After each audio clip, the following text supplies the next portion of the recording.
Anyway, good afternoon. I wish I could speak without notes, but at my age, I wouldn't dare, so bear with me. But I thank you all for coming to Hofstra University Museum, and I thank the museum for giving me this really wonderful opportunity, and especially to Beth, who had the courage to bring this very disturbing subject into her museum and to foster a dialogue, which really is so important. And to Karen, who has been wonderful to work with, and just did such an incredible job setting this up. And this is played at a few other venues, and I must say that it's never looked so good. So Karen, I thank you.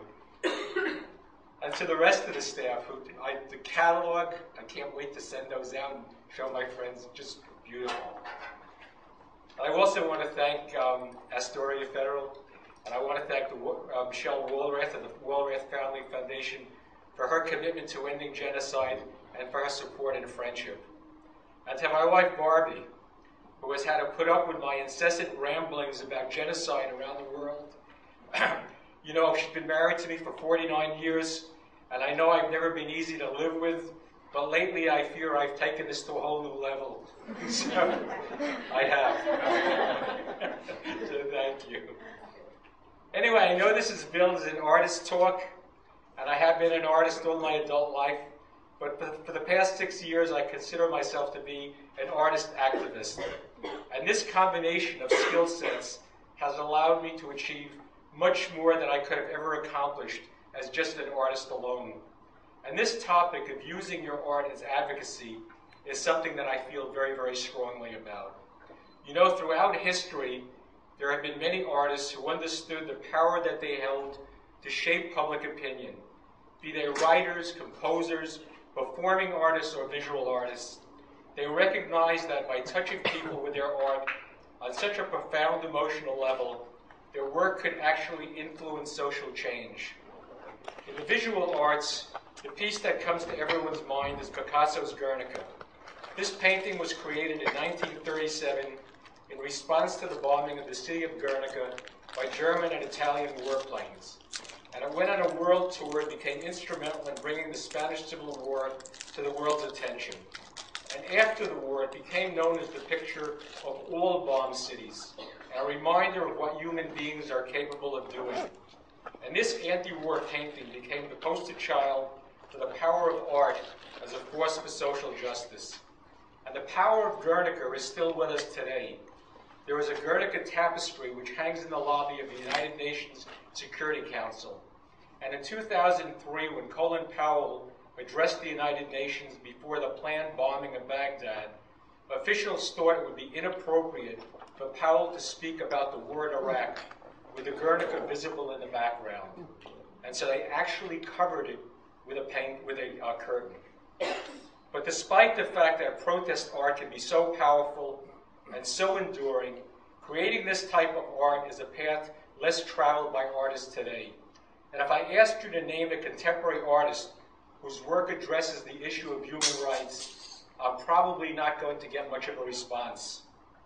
Many of you would probably name Ai Weiwei, because Ai has made the transformation from controversial Chinese artist into an international icon of dissent. For Ai, the definition of an artist is communicating and furthering conversation and being engaged with what's relevant. And as an artist, it is so important to be engaged and to feel passionate about your subject. When I first began sculpting, I was creating figurative bronzes that was selling pretty well at some fine galleries. When I tried to make the leap of displaying in a museum, I remember a museum director being brutally honest and saying my work was too plastic. And of course I was crushed. But in hindsight, of course, he was correct. And I realized I was making commercial sculpture, which was a natural progression from my 40-year career as a New York ad man making commercial art. But as my sculpture evolved, at some point, like a lot of artists, my work became influenced by Africa.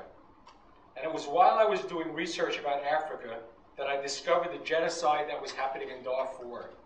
And I was in total shock. Shocked not only by the brutality, but also shocked that it was happening without me having any knowledge of it. And I spoke to my friends and I found they knew as little about it as I did. And I think because of my Jewish heritage, I was particularly troubled. The post-Holocaust outcry of never again, to me, included not only the Jewish people, but all of humanity. But here it was only a half-century later, and the world was allowing it to happen again. And I realized that a big part of the problem was a lack of media coverage was allowing this genocide to happen under the radar.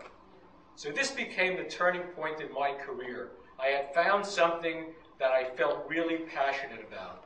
So I committed to raising awareness of this injustice by using my most effective form of communication, my sculpture. And over the course of the next few years, I created the exhibition Toward Greater Awareness, which is currently on display. And to create this exhibition, I had to reinvent myself as a sculptor.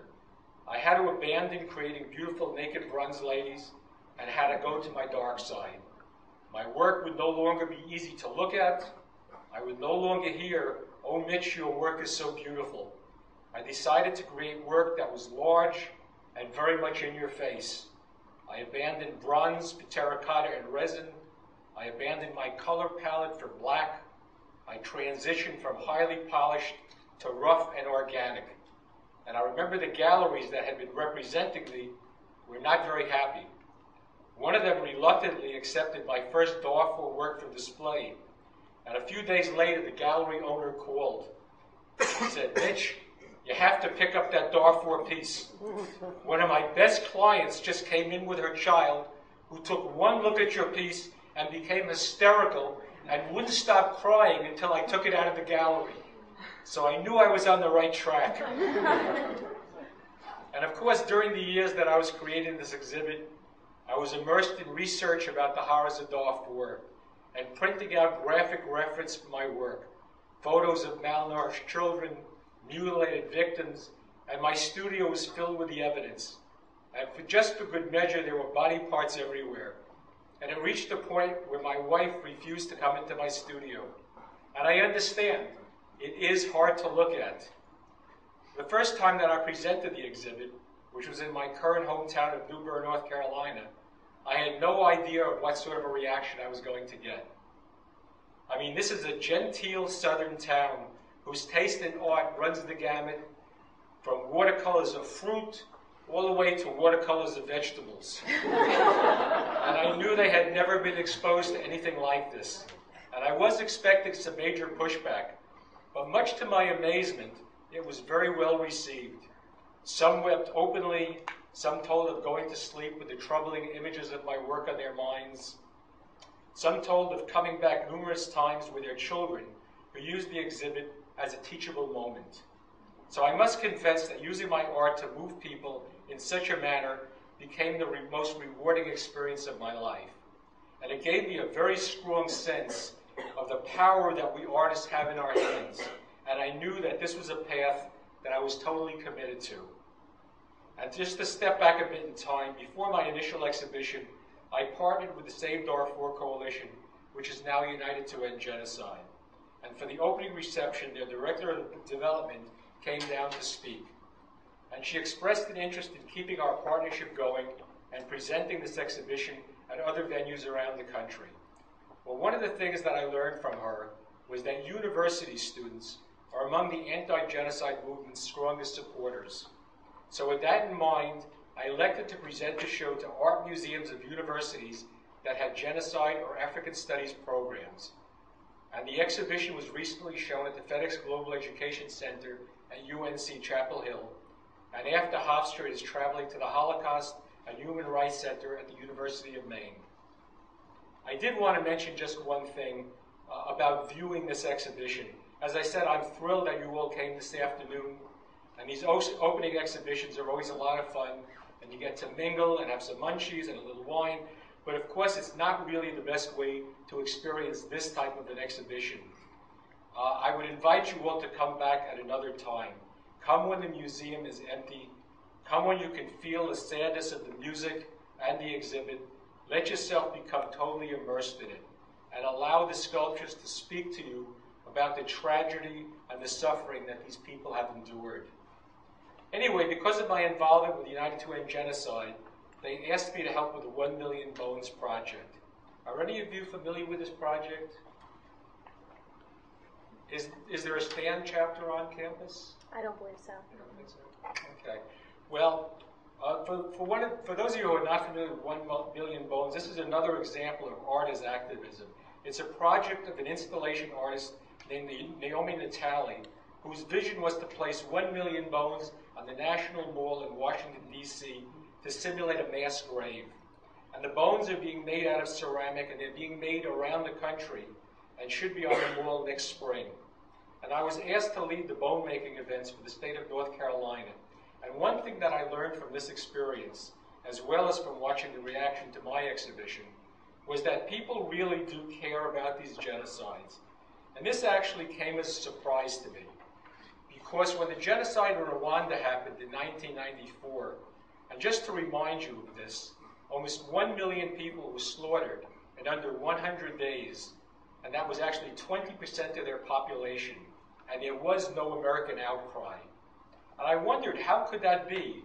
How could we Americans have allowed that to happen? Whatever happened to never again? Well, one congressman's response was, Americans don't care.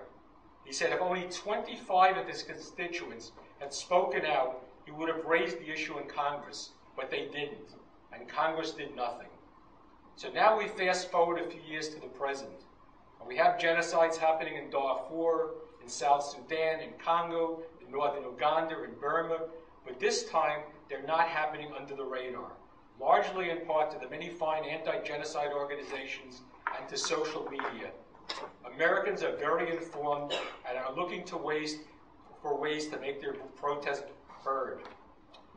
And I found that projects like 1 Million Bones, which are so hands-on, really get people involved. Making a bone and putting your name on it gave people a real sense of empowerment.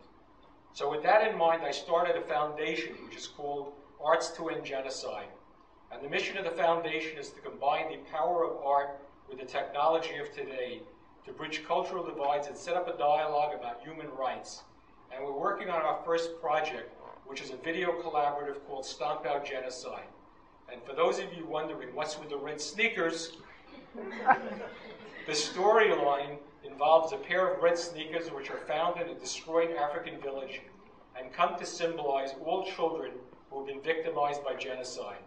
And the red sneakers are traveling around the world and will be danced in by thousands of children to express their solidarity against genocides and against the intentional targeting of children. And ultimately, the video or videos will be posted on YouTube, and children worldwide will have the opportunity to send us clips and join the movement. And the response from the venues that we've already filmed at has been very moving. And I should mention that the American children are not only getting to dance in the video, they're also getting a lesson about genocide. So this is yet another example of the power of art to touch and to enlighten. I really believe that genocide affects us all. And by observing the mass murder of men, women, and children, and by not acting, we all become accomplices. I remember when I was a youngster and the Nazi death camps were liberated, and we were confronted with the horrors of genocide, and the world acted surprised, and the world acted shocked, and the world said, we never knew. I guess I see my role as using my art to really confront viewers with the stark reality of the genocides that are happening today on our watch, and to say to all who view my exhibit, now you know, and now you must act. You know, I've been an artist all my adult life, but these past few years have been the most amazing and rewarding journey, and I've met the most wonderful, caring people, and I know that I've grown as a person and as an artist. And the museum director, who once called my work plastic, is now a great supporter.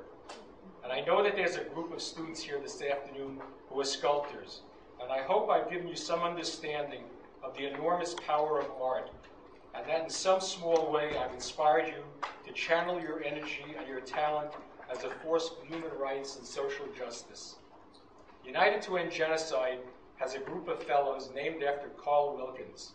Carl Wilkins was the only American who remained in Rwanda during the genocide, and Carl's credo was that one man can make a difference. This is something I really believe.